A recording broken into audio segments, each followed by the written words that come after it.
Hey guys, welcome back to another episode of Football Roundup. It's your boy Jay-Z.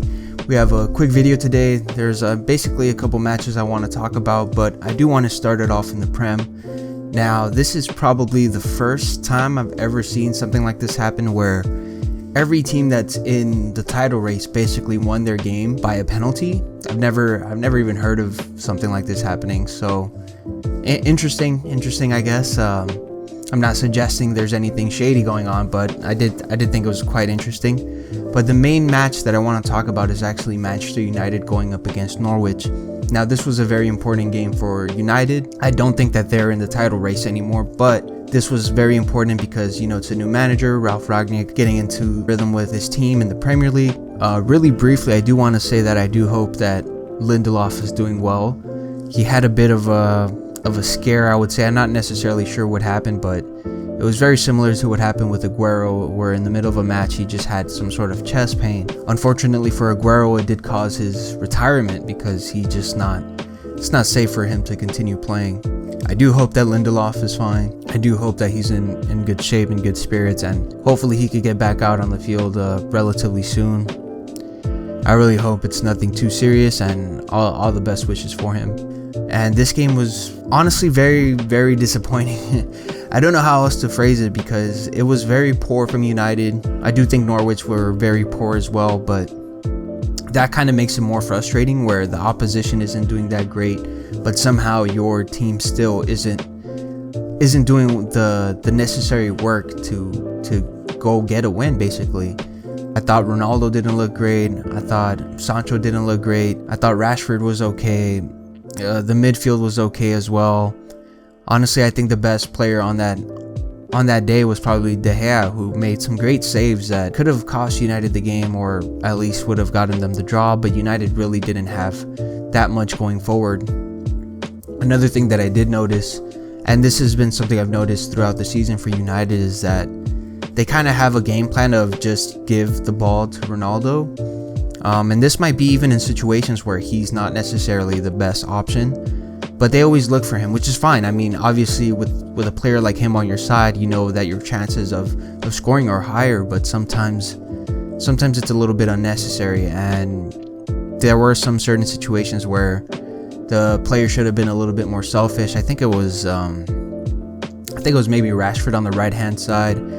Could have pushed a little bit forward and maybe had a shot, but he decided to play to Ronaldo. It ended up going a little bit behind Ronaldo and he couldn't really finish it off. But besides that, it was really just poor from Manchester United. I'm wondering if Ragnick is still giving them some sort of new tactical style of play that they're just not used to and they're getting adjusted to, or if Ralf Ragnick just maybe this game thought he could do something with this squad and it didn't work out. Not necessarily sure what happened there, but United do get an important win. Very important win for them. Boosts up their morale, and we'll see how they develop later on under Ralf Ragnick. Now, really quickly, I do want to jump over to La Liga. La Liga had probably the biggest match of this week. Real Madrid going up against Atletico Madrid. Atletico Madrid needed this win regardless, but obviously this game is a lot more important. But they were no match. Real Madrid is just the best team in Spain right now, and Karim Benzema comes back and scores a golazo. Honestly, him and Vinicius are just unstoppable this season. Vinicius goes off to the right hand side, takes on a defender, whips it in pretty far behind where he sees Benzema running into the box, and Benzema just volleys it. First time, blasts it through Oblak, and 1-0. Second half starts on. Benzema actually gets subbed off just to not really aggravate his previous injuries, since they want to be a little bit more cautious with him. The second goal comes off of a counter attack. Modric ends up picking it off, and they ended up playing it to Asensio, who just first time shoots it back of the net. It was over, honestly, after that point. Real Madrid were looking like the more dangerous team as well, and they just seemed to be more coordinated in the field. Although Atletico did press them a couple times, did make it very difficult. I think Real Madrid were just clearly the better team. And I think this win honestly just solidifies La Liga for them.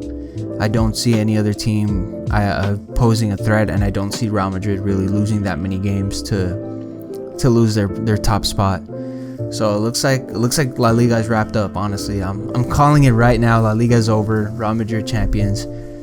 So now it's on to the Champions League for Real Madrid. That's their next big tournament. So that's That's what they have to be ready for. Now over in France, really quickly, I want to talk about PSG going up against Monaco. This game, I mean, PSG is already so far ahead of every other team, but it's always important to see how they do up against stronger opposition.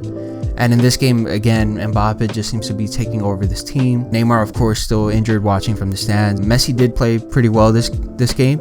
He actually ended up setting up Mbappe for his second goal. The first goal comes off of a penalty where Di Maria just gets stepped on for some reason inside the box. A very silly foul. Mbappe scores a penalty. Not sure if he's the designated penalty taker. Not sure if Messi and him had an agreement, but regardless, right before the break, Monaco just give a silly pass. They just give it to Messi basically, and he has all the space to run down, and it's 2v2. He lays it off to Mbappe, takes a touch, looks up, puts it in the far post, and that's it, 2-0. And that's how the game ended, and it looks like PSG again are going to be the champions of France.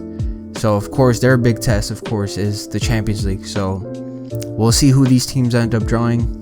It looks like the Champions League is going to be the main event like it usually is. Anyways, guys, that's all for me today.